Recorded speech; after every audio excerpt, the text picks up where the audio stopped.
దేవుని సుగుణం ఇది, గొప్పవాళ్ళు చెప్పినట్టి చక్కని జ్ఞానం. తప్పులు మన్నించు. కన్నవారు చూపించిన దారిని కన్నులకద్దుకుని ఎప్పటికప్పుడు తెలియక చేసే తప్పులు దిద్దుకుని సత్యపథంలో సాగండి.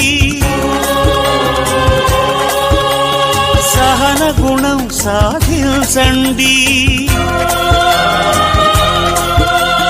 సత్యపథంలో సాగండి. సహన గుణం సాధించండి.